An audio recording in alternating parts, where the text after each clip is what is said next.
Hello, I'm Dilek Tuna and you're watching A News. Let's take a look at today's top stories. Iran declares the Strait of Hormuz closed, threatening to set fire to ships as the US warns tougher strikes are ahead. France is to boost nuclear warheads and strengthen deterrence, raising global nuclear conflict risks. And videos of Bill and Hillary Clinton's Epstein testimonies are released.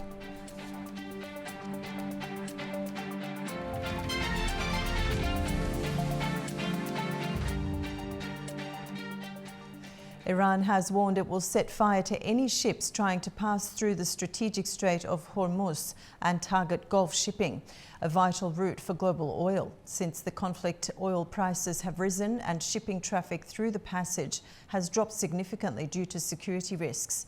While Washington says its mission is focused on destroying Iran's missile and naval capabilities, insisting it's not targeting civilian infrastructure. Iran has warned that US military bases in the Gulf could be targeted as the air campaign enters its third day. Tehran has also declared the Strait of Hormuz closed, threatening to fire on ships attempting to pass. US Central Command says the waterway remains open, but energy markets are already on edge.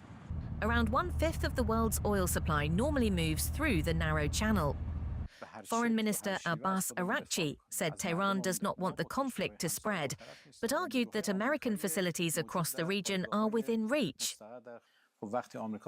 When the United States attacks us, whether by fighter jets or the ships it deploys, they have access to our territory to strike with all kinds of missiles and aircraft. We cannot reach their territory, but we can reach their bases. I think those bases are legitimate targets. He also urged neighboring governments to pressure Washington rather than Tehran. Meanwhile, Israel's Prime Minister Benjamin Netanyahu claimed the campaign would not become an endless war, but acknowledged it could take time. I said it could be quick and decisive. It may take some time, but it's not going to take years.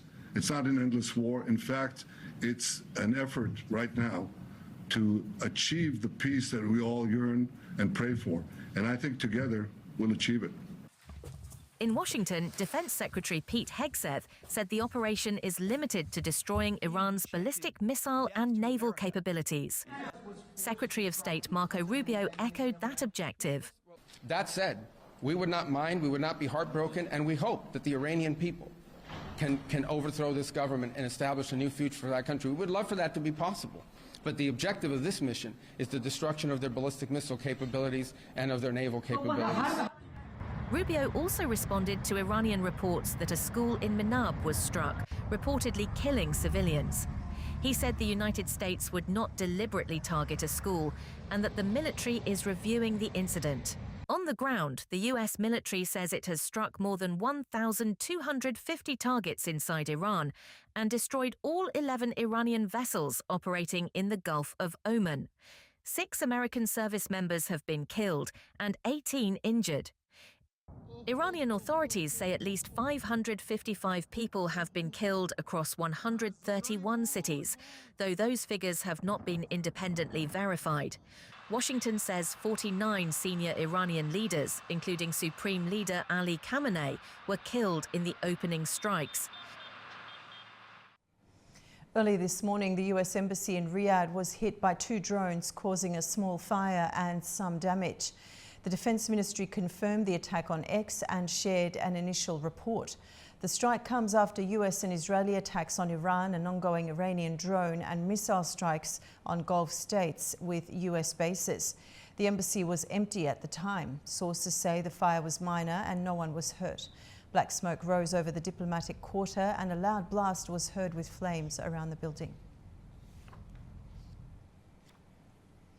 Israel says it has pushed troops deeper into southern Lebanon while striking Beirut again as missile and drone attacks spread across the region and diplomatic tensions intensify. Maria Rodriguez Abalda has more from Tel Aviv, Israel. The IDF says it had deployed troops deeper within southern Lebanon beyond the 5 posts currently held by Israel as part of an enhanced forward defense posture. Israel is working to create an additional layer of security for the residents in the north. Meanwhile, has once again bombed the southern suburbs of Beirut for the second consecutive day. As a result, Hezbollah inter-chief was killed. Netanyahu said USA and Israeli war against Iran will not be an endless one. The Prime Minister said it is up to the people of Iran to change the government, and that's why Israel and the USA were creating the conditions for them to do so, because it's the gateway to peace. Tonight, several Iranian missiles were launched toward Israel, some fragments impacted in different areas without causing any injuries. 2 drones hit the USA embassy in Riyadh. The embassy will remain closed this Tuesday, as will the one in Kuwait. Iran's Revolutionary Guard claims to have destroyed a USA base in Bahrain, while a pro-Iranian militia in Iraq attacks another USA base in Erbil with drones. The USA Department of State has also asked non-essential government personnel and their families to leave Iraq, Jordan, and Bahrain, and urged its citizens to immediately depart from 40 countries in the Middle East. Iran officially announced the Strait of Hormuz is closed, and they say they will attack any ship that attempts to cross it. The war continues, and the big question is what Iran's true ballistic missile stockpile is to continue confronting the threat. Air defense rockets lit up southern Beirut early on Tuesday as clashes between Israel and Hezbollah intensified. A large explosion was reported in the Badba district, while airstrikes by the US and Israel on Iran have further raised tensions in the region. Officials say a ground invasion of Lebanon is not currently planned. Air defense rockets lit up the sky over southern Beirut early on Tuesday as tensions between Israel and Hezbollah escalated. The flare-up follows recent operations by the US and Israel against Iran, which triggered retaliation by Hezbollah and a widening regional conflict. In the latest exchanges, Israeli airstrikes on Beirut's southern suburbs and other parts of southern Lebanon have killed at least 31 people, with many more wounded, according to Lebanon's health ministry. The Israeli military said it hit a senior Hezbollah fighter in Beirut without providing further details. Earlier, Israel had declared Hezbollah leader Naim Qassem a target for elimination. Lebanese authorities condemned the rocket attacks and Israeli strikes, stressing that Lebanon should not become a battleground for regional conflicts. The government emphasized that the decision of war and peace rests solely with the state, and that Hezbollah's security and military activities are now prohibited. These developments underline a rapid escalation in the Middle East as regional actors continue to react to the US-Israeli campaign against Iran and its allies. Protests erupted across the United States as demonstrators voiced opposition to the US-Israeli military campaign in Iran. In Atlanta, crowds gathered outside the Georgia state capitol, calling for an immediate end to the war and urging funds to be redirected to local public services. In San Francisco, protesters said they were tired of taxpayer dollars funding violence abroad, while in New York, rallies followed US and Israeli strikes that killed senior Iranian officials. US First Lady Melania Trump chaired a meeting of the United Nations Security Council on children and education in conflict, 2 days after US and Israel launched attacks on Iran that prompted a UN warning about child safety. It's the first time a spouse of any serving world leader has chaired a meeting of the 15-member Security Council, the UN body charged with maintaining international peace and security. The plan was announced last week before the launch of the US and Israeli strikes. 10,113 meeting of the Security Council. As of the latest updates on Epstein's links to the Clintons, former US President Bill Clinton and former Secretary of State Hillary Clinton have testified behind closed doors about their ties to Jeffrey Epstein, with both denying any knowledge of his crimes. do you wish to provide an opening statement? On Monday, former US President Bill Clinton and former Secretary of State Hillary Clinton denied any prior knowledge of crimes committed by convicted sex offender Jeffrey Epstein during separate closed-door testimonies before the United States House Committee on Oversight and Accountability. Bill Clinton told lawmakers he never witnessed wrongdoing and said his wife had nothing to do with Jeffrey Epstein.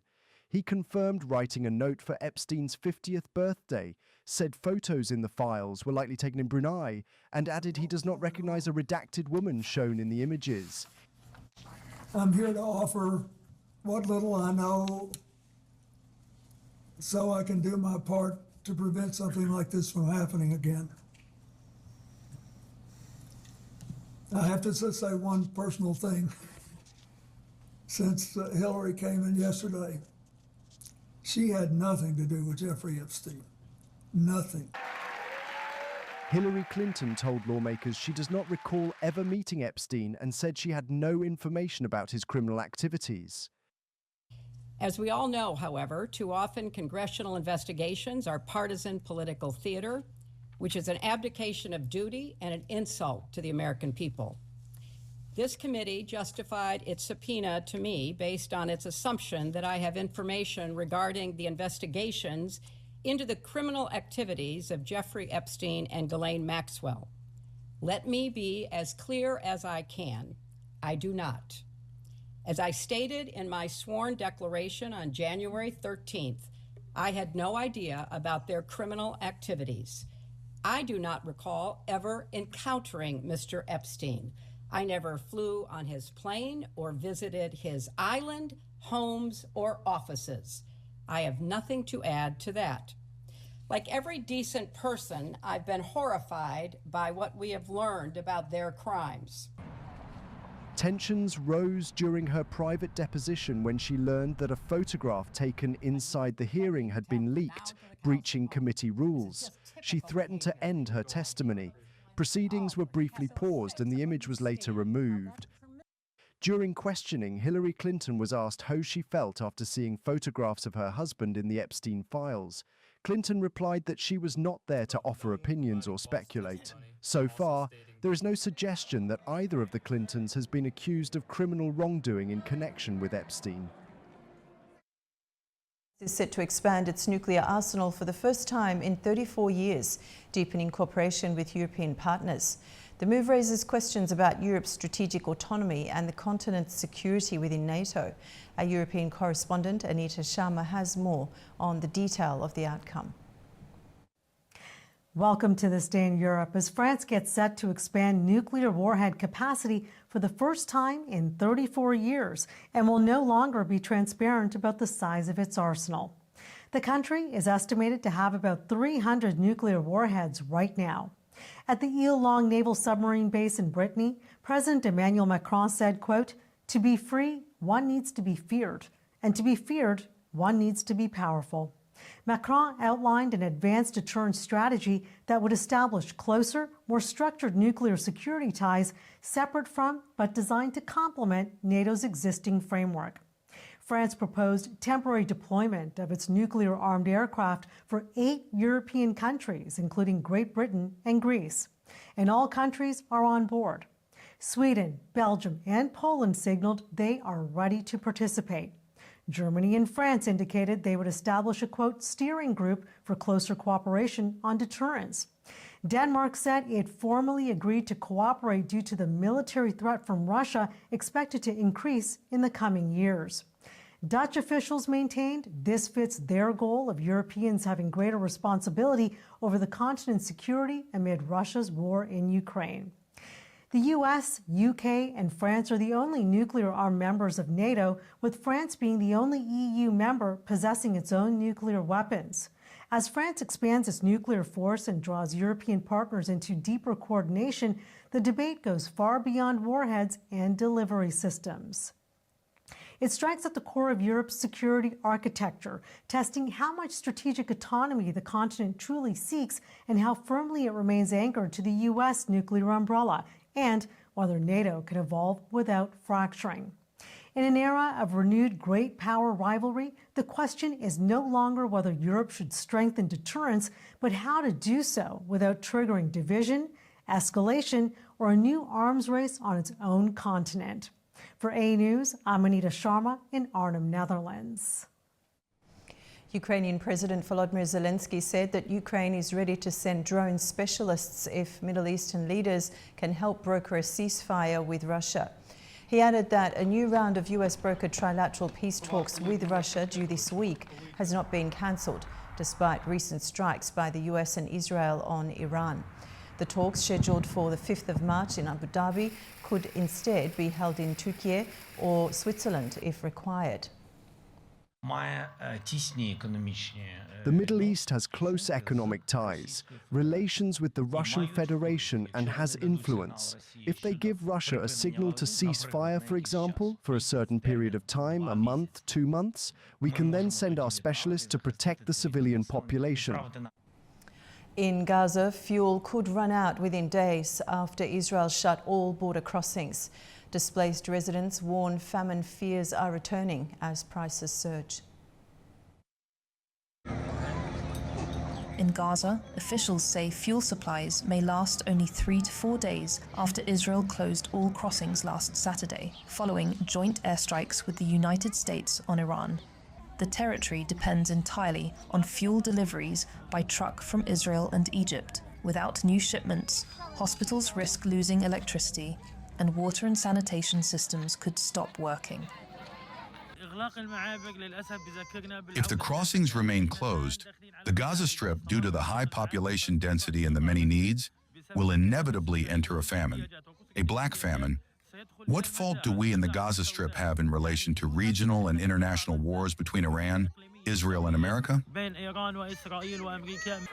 Local aid coordinators say stocks of flour, vegetables, and other staples are running low. Aid agencies have halted some operations as deliveries are blocked by the closed crossings. Wounded patients are being blocked from leaving for medical treatment abroad, leaving many without care. Israel's military body, Kogat, which controls access, claims enough food entered during the October truce to supply the population for an extended period and did not comment on possible fuel shortages. Meanwhile, the border closures are already driving up prices in local markets. The market prices have really gone up. Tomatoes are now $6.49. A bag of flour is $64.80, ever since they heard about the closure of the crossings. The shutdown also casts doubt on a broader US-backed plan to end the war, which involves reopening the Rafah crossing with Egypt, increasing aid flows, and rebuilding the Strip. Canadian Prime Minister Mark Carney has arrived in Australia today, aiming to strengthen cooperation between the two countries amid rising global tensions. The two countries plan to work together on critical minerals, defence, maritime security, trade and artificial intelligence. Carney also visited Japan and India, where he restored relations with New Delhi and signed trade deals after a year of tensions. After the break, we'll examine the escalating US-Iran conflict as Washington signals sustained military operations and Tehran expands its retaliation across the region. Stay with us.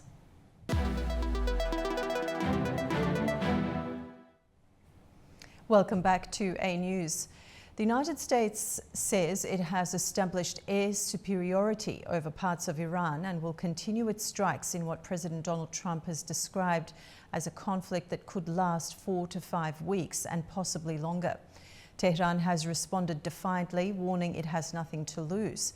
The escalation raises questions about regional stability, global energy security, and whether this risk expands beyond a limited military campaign. Let's bring in our guest now, Gustavo de Aristegui, former diplomat from Rabat, Morocco. Ambassador, welcome to the program. Thank you so much for having me again. Now, how definitive is the claim of US and Israeli air superiority, and does that translate into strategic success? Well, the question is very pertinent. And as you know, last June, they already wiped out most of the S-300 batteries, anti-aircraft batteries that were a part of the large network of air defenses that Iran has. They also destroyed most of the radars. This is why the fighter jets of Israel and the United States can penetrate so deep into the country and even go into Tehran and make a precision strike that wiped out the majority of the hierarchy of the regime. It is a claim that is completely consistent with reality. And now, right now, what they are trying to do is to take out the missile launchers, that not beginning with the ballistic missile launchers, and then they will be going to the cruise missile and the short-range missile launching pads, because those are the ones that are going to try to take out the American assets in the sea. And there is another thing that has happened in the last 48 hours, and the United States has recently confirmed that they have sunken 12 warships, which is very close to all the real operational capacity of both navies. Let's not forget that Iran has a duplicity of administrations: the revolutionary administration and the, let's call it, not revolutionary administration. Of course, part of the regime anyway. So the Revolutionary Guards have a navy, and then the navy has a navy, and both of them are almost wiped out.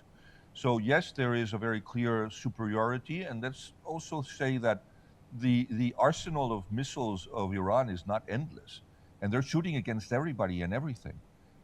That shows that the people that are behind the planning and the strategic planification of war are people without cold minds and without experience, and are shooting at everything that moves. And they think that they're going to get some kind of short-term position pressure from the Gulf states to the United States and Israel so that they stop the war. But what they have just done is drag in countries, some of which were not necessarily hostile to the Iranian regime, like Oman, or a country like Qatar that has in its DNA mediation, and is one of the hardest hit. And right now, all of the Gulf countries have been hit in civilian targets, not only American interests. There is no military interest in striking civilian airports, civilian ports, residential neighborhoods, or energy facilities, which is the case of the LNG terminal in Qatar or the refinery in Saudi Arabia. So right now, it's an outcry of outrage in the region against the completely, I would say, insane response that the Iranian regime is carrying out. Because again, I mean, they don't have infinite arsenals, and they're pushing them down very quickly. And Ambassador, does this appear to be a limited campaign with defined objectives, or are we looking at an open-ended strategy here? No, there's no open-ended strategy here. You can be sure of that. A, because I don't think that the regime can take much more much more damage to it, and second, because the United States doesn't want to. So what we're going to see probably this week is a very, very high increase in the intensity of attacks that are going to try to take out the highest value targets, those that can pose real threats to the neighbors, to Israel, to the United States' interest in the region, but especially to the neighbors of the region that have all become extremely important allies of the United States. And to show you once more why it is so insane to shoot against all the neighbors all the time and to open 15 different fronts, it's because some of these countries have some of the most modern and powerful armies in the region. And look at Saudi Arabia, look at Qatar, look at the United Arab Emirates. They all have super modern warfare units, extremely highly trained. They have shown their capacities in different conflicts around the region. And if there is a coordinated, or even if it's an uncoordinated attack, adding up to the forces that are already pounding Iran, they're going to receive a very severe punishment. Ambassador, on Saudi Arabia, long-standing rumors suggest Riyadh has been quietly encouraging US pressure on Tehran. Is that strategic alignment or miscalculation? Well, I think that it is very much in their own interests Let's not forget that in that part of the world that I know very well, and I've served in it, and I can tell you that you won't find maybe another diplomat that loves that region as much as I do, but not more than I do. And I can tell you that my love and admiration for that people is extraordinary. But I also know their flaws. And their flaws is that the hatreds and enmities run deep and are very old. And they're very difficult or very complicated, not to say impossible, to heal. And the rivalry between the Shia Iran, not Shiism. I'm saying this regime that has manipulated Shia Islam into an ideology, and the rest of the region. Because you know that the rest of the region has very important Shia minorities that are perfectly integrated in their countries, perhaps with the exception of Bahrain. I go a lot to the Gulf, and I've seen the integration of the Shia minorities in the United Arab Emirates. They have some of the most important posts in the administration, in public and private enterprise. Look, in Qatar, the wealthiest family outside of the royal family network is the Al Fardan family, which is a very prominent Shia family. So, or the case of Kuwait, where 25% of the population is Shia, and not only are they Shia, they're perfectly integrated in the life of the country, and they have reserved seats in the parliament, in the Majlis of Kuwait. So, yes, it is a defining moment for the reconciliation between Shias and Sunnis, because the reason why there has been a row and a deep-rooted confrontation was not between the two branches of Islam, was because of the existence of an evil terrorist regime that has used religion as an ideology, and that is a grave sin, no matter how you look at it, no matter how you analyze it. And this is one of the reasons why a country like Saudi Arabia, that has suffered the endless provocations and attacks from Iran, and let's not forget the commando storming the great mosque of Mecca in the 80s, and the attacks that they have suffered constantly, and the constant, I would say, defiance. And let's not forget, Iran is pursuing a military nuclear program, and there is no question about it. You don't enrich uranium at levels around 83.7% if you want to do a civilian program. You only need 6%. You do not make the program be linked and under the authority of the leader of the revolution and the Revolutionary Guard. You do it under the Ministry of Energy, and you do not hide the program under hundreds of meters of rubble and concrete. Okay, Ambassador, I just want to get one more question in. Could this conflict redraw alliance structures, especially among Gulf states, once seen as neutral? Even those that are seen as neutral, look at Oman. How on earth would anybody attack the country that has been doing everything in its power to mediate between Iran and the rest of the Gulf countries, as is the case of Oman? How could you attack a country with when the foreign ministers were happily, friendly, shaking hands and hugging 24 hours prior? How on earth can you trust a regime that has tried to indoctrinate the minorities of the Gulf and to use them as a weapon against their rulers? It is going to redefine the geopolitical and geostrategic balances of the region, but very much in the sense of history, because this is going to be a turning point for the good, I believe, because if there is, God willing, an implosion of this evil regime in Tehran, you can be sure that the new regime or whatever, even if there is a lighter, more moderate version of what is in place right now, nothing can be worse than this. You can be sure that they will reach out to their neighbors, and as you say, those that have been seen as neutral. And let me go back to the example of Qatar. I know for a fact that the Qatari authorities are outraged at the attacks that they have received. They're their civilian neighborhoods have been targeted. Their livelihood, which is natural gas, has been targeted. You will see a change in attitude in many governments. Of course, we know that there was an enmity, a deeply rooted one, between the United Arab Emirates and Iran, in spite of the very deep commercial ties existing between both of them, or Saudi Arabia. Now you're going to have to add to those the cases of Kuwait and probably Oman. We know Bahrain has never been friendly with for obvious reasons. They tried to overthrow the king many times.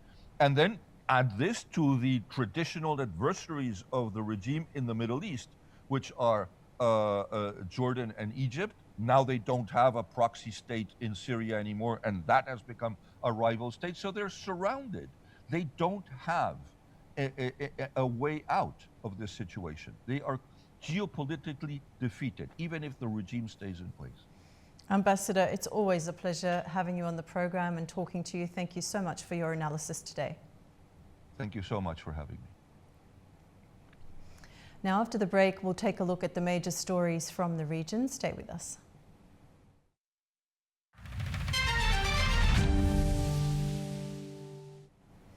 Now let's take a closer look at the key stories shaping the region.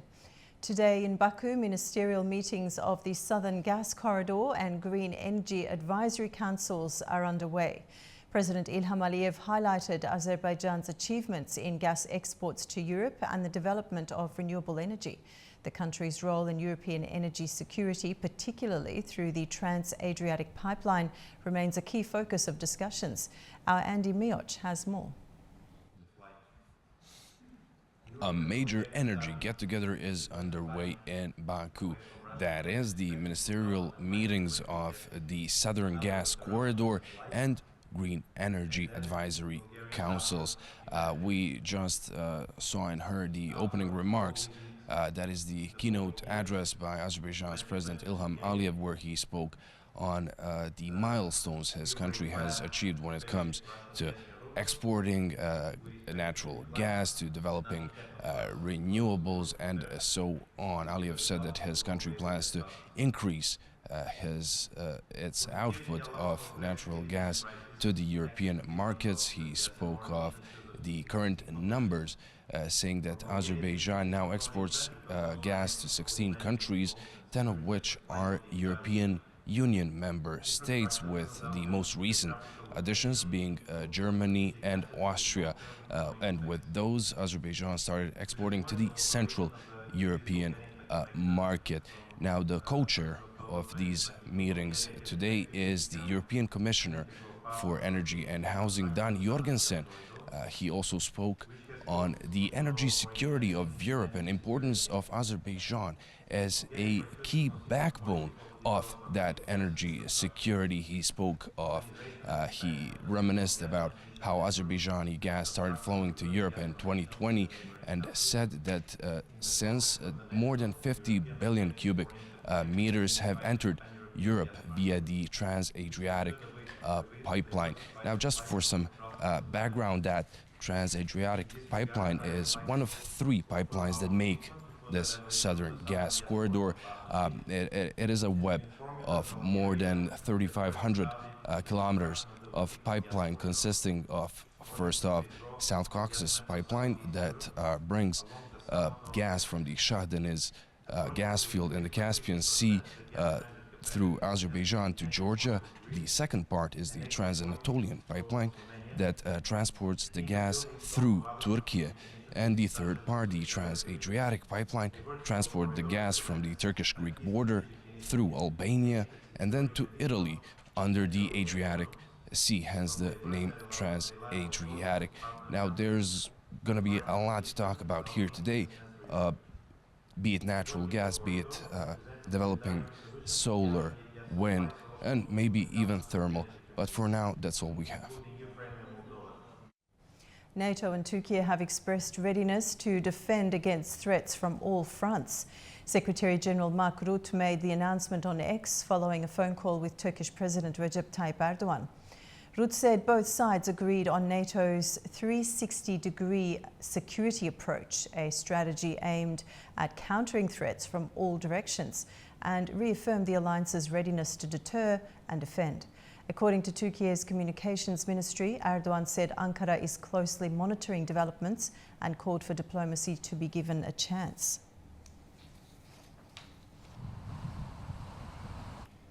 More than 600 civilian casualties are being reported in Iran as conflict enters its fourth day. Medical facilities following a hospital including a hospital in North Tehran have been struck, raising serious concerns about the toll on civilians as tensions between the US, Israel and Iran continue to escalate. Our correspondent Turaj Shualiliu reports from Tehran. It is the fourth day of US-Israel invasion of Iran, and I am reporting from the ruins of the Motahari sub-specialty hospital in North Tehran. This location was bombed on the second day of invasion, and according to hospital sources who told A News that fortunately there were no patients and they were evacuated prior to the attacks, out of the assumption that there will be an invasion despite ongoing negotiations between Iran and the United States. According to Iran's Red Crescent Society, which is located some 2 blocks away from this place, there are more than 600 civilian casualties, out of which 185 were schoolgirls who were killed on the first day of the attack. These sources said that some 10 hospitals and health centers and emergency centers were bombed and attacked or destroyed during the invasion, and 5 of them were in Tehran. Turaj Shualiliu reporting for A News from Tehran. Hundreds of foreign nationals are being evacuated through Azerbaijan's Astara border crossing as they leave Iran due to security concerns. Our correspondent Gulcin Kojalieva reports from the ground. Evacuation operations at the Astara State border checkpoint continue around the clock as foreign nationals arrive from Iran amid ongoing regional escalation. To date, over 600 people have crossed into Azerbaijan through this corridor, the majority of them foreign citizens. The largest groups include over 150 Chinese nationals, 130 Russian citizens, 70 Pakistanis and 60 Tajik nationals, alongside smaller contingents from Saudi Arabia, the UAE, Jordan, Qatar, Bangladesh, the Philippines, Nepal, Georgia, Kazakhstan, France, Uzbekistan, Turkey, Italy, Poland, Tunisia, Lebanon, India and Brazil. Diplomatic staff are also among those evacuated. A 6-member team from Slovakia was transferred safely through the checkpoint earlier, highlighting the role of Astara as a functioning land route amid restricted regional airspace. Overnight, the ambassador of Serbia to Iran, Damir Kovacevic, together with embassy staff and family members, entered Azerbaijan via Astara, following reported strikes affecting diplomatic facilities. Serbian representatives had requested assistance and their transfer was facilitated through coordinated efforts. Humanitarian and logistical arrangements remain in place to ensure safe entry, documentation checks and onward transportation. Evacuation movements continue as tensions linked to the confrontations involving the United States, Israel and Iran persist, with further crossings expected. Gulcin Kojalieva, Nijat Kasimov, A News. Fighting between Afghanistan and Pakistan has entered its 6th day, with civilian casualties continuing to rise. The United Nations says at least 42 civilians have been killed and more than 100 injured in cross-border clashes and airstrikes. As tensions remain high, thousands have been displaced and calls are growing for an immediate ceasefire. The United Nations Assistance Mission in Afghanistan says at least 42 civilians were killed and 104 injured in fighting between Afghanistan and Pakistan from 26 February to 2nd March. The clashes have now entered their 6th day. UNAMA says most civilian casualties were caused by cross-border shelling and airstrikes. The figures are described as preliminary. Afghanistan says it has captured a Pakistani post in Kandahar. Pakistan, meanwhile, says it has carried out airstrikes on Taliban military sites. According to Pakistani sources, a military base in Nangarhar has been destroyed. Kabul accuses Pakistan of targeting civilians. Islamabad denies the claim. Both sides say they have inflicted heavy losses on each other, but these claims have not been independently verified.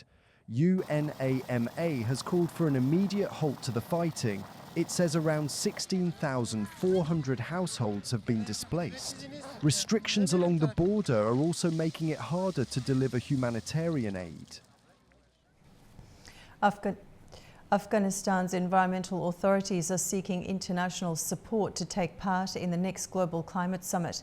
Officials say the country must be allowed to present its climate challenges in the world stage.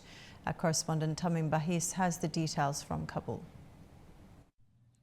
The Director General of the National Environmental Protection Agency, Matiul Haq Khalis, has called on Turkey to facilitate Afghanistan's participation in the upcoming COP31 climate conference, which is set to be held in Turkey.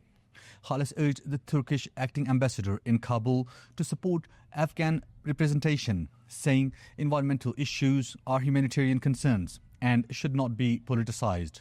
Turkey's acting ambassador in Kabul, Sadin Ayildiz, acknowledged that Afghanistan is among the countries most affected by climate change, adding that developed nations must take responsibility for supporting vulnerable states. The request follows a mixed record at recent climate talks. Afghan officials attended COP29 in Baku, Azerbaijan in 2024. Their first UN climate conference appearance since 2021, but only as observers invited by the host country, not as a formally recognized negotiating party.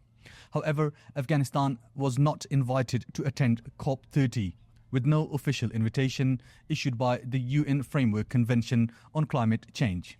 Meanwhile, the country faces severe environmental pressures.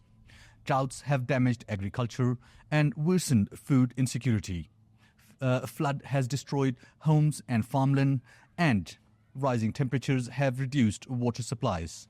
While major earthquakes have compounded the humanitarian crisis, Afghan officials now hope that participation in COP31 will give the country an opportunity to present these challenges directly to the international community. Tamim Bahis in Kabul, A-News. Kazakhstan says it's stepping up efforts to complete the investigation into Azal plane crash. Officials insist the final conclusions will be based strictly on verified evidence as international examinations continue. Our correspondent from Almaty has more. In Kazakhstan, officials have pledged to accelerate the investigation into the crash of the Azal aircraft.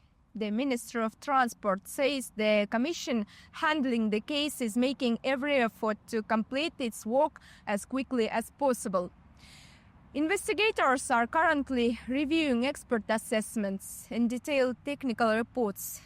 Authorities stress that the conclusions will be objective and based strictly on verified facts. Transport Minister Nurlan Sauranbayev has previously stated that the final report will only be published after data is received from 2 foreign laboratories. Those results are still pending. At the same time, a modular avionics unit from the aircraft has been sent to the U.S. manufacturer Honeywell International for examination. This was confirmed by Deputy Prime Minister Kanat Bozumbayev, who heads the commission. The crash has also been discussed at the diplomatic level. Russia's Deputy Prime Minister Alexei Overchuk said after talks with Azerbaijani President Ilham Aliyev that Moscow and Baku agreed on next steps related to the disaster. The aircraft was traveling from Baku to Grozny when it crashed in western Kazakhstan on December 25, 2024. There were 67 people on board, including 62 passengers and 5 crew members. 29 survived the crash. And according to preliminary findings cited by officials, the aircraft crashed as a result of physical and technical external interference that occurred in Russian airspace over Grozny.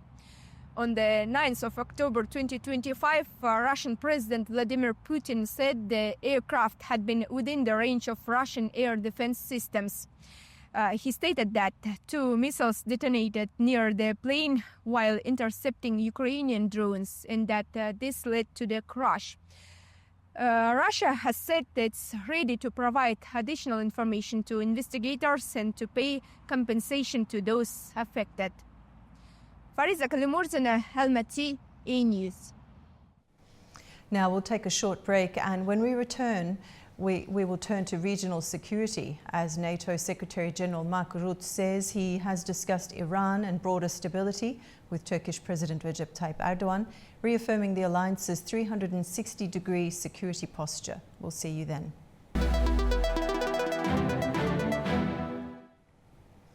Welcome back to A News. NATO Secretary General Mark Rutte says the alliance remains ready to deter and defend against any threat from any direction, following talks with Turkish President Recep Tayyip Erdogan on Iran and regional security. The comments come at a time of heightened tensions in the Middle East, raising questions about NATO's posture, Turkey's strategic calculations, and how the alliance balances regional instability with its broader commitments. Joining me now to discuss is Mr. Melih Demirtas, former diplomat and political analyst from Ankara, Turkey. Melih, welcome to the program. Thank you, Ms. Tuna. Now, when NATO speaks of a 360-degree security approach, what does that mean in operational terms? Actually, such a term directly refers to Turkey's situation nowadays, Ms. Tuna, because if we look at the short history, the near history of Turkey, we have seen that, maybe as NATO Secretary General repeated in his social media accounts, this maybe security ideology, which can be understood with a circle, maybe, because this circle of clashes, circle of tensions, it is really the geography of Turkey nowadays. After harsh years of Ukraine and Russian conflict, which is actually still continuing, we have seen also another important maybe drama, catastrophic humanitarian situation in the Middle East and Palestine, and now, of course, the hottest topic now, Iran. And I think Mr. Mark Rutte wants to maybe underline the situation that also, like Turkey, NATO as a body, as an official body, has such a concern. Maybe he also refers to this Turkey's sensitive, very sensitive position in this institutional mechanism, I mean NATO. Because the most eastern partner, I want to call this maybe quote unquote, because if you look at the members of NATO, we all seen that they are much more neighbored with some secure geography. Started in the United States, of course, Middle and Central and Eastern European countries. You can see Turkey's geography is really sui generis. This sui generis position also gives maybe Turkey an important guarantee of position. As Mr. Rutte said, that without Turkey, maybe we cannot calculate this risk. Now, Iran's situation is so sensitive. We must look at both sides, both Iranian, both United States and Israeli sides. And as we said also in the beginning, a balancing act, which is what we are needed. Also, what NATO needs nowadays is balancing diplomacy. Now, is NATO preparing for a direct role in the current regional tensions, or is this a deterrence message, do you think? Of course, deterrence mechanisms is the first tool of NATO, but after maybe the Russian sides, after Russian maybe attacks, we can call to all maybe Ukrainian fronts, also some Eastern European maybe targets, Baltic, you can say that NATO is also somehow damaged. Unfortunately, NATO's credibility, guarantee of status, security apparatus, it is not maybe directly, but indirectly, there are important negative sides for NATO structure nowadays. But we hope that NATO will also give some hope for some humanitarian solution. That doesn't mean that, of course, Mr. Trump or Mr. Netanyahu, this duo, these two leaders, as you know, we must accept that they decided something. It is very unilateral. They didn't take any permission from United Nations, from NATO, of course, even from their public opinions, 100%. And they decided to make this unilateral act to Iran. And now, of course, Iran had some important maybe responses from its own structure for the military, and I think they will continue, unfortunately.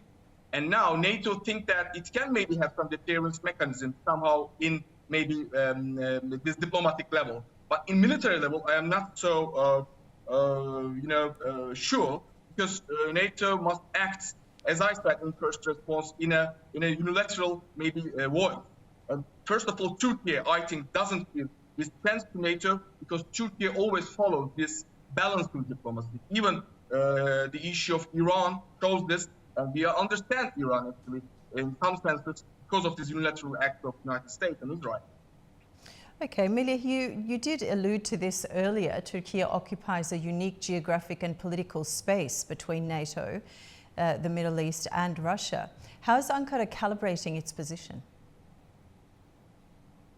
It is the hardest thing, Ms. Tuna. If you look at the Cold War years, if you look at the entrance years of Turkey and Greece at the same time, please do not forget in 1952, after this date, we all seen some important maybe tensions also, even in our domestic politics.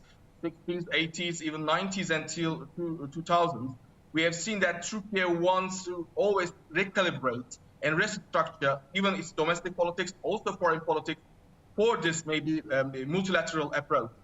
We do many things for this. I mean, even for our struggle against or maybe terrorism issues or maybe important problems like this terror organization of this very separate organization, which is nowadays come to an end. But Turkey gives this maybe with its structural maybe understanding of this geographic position.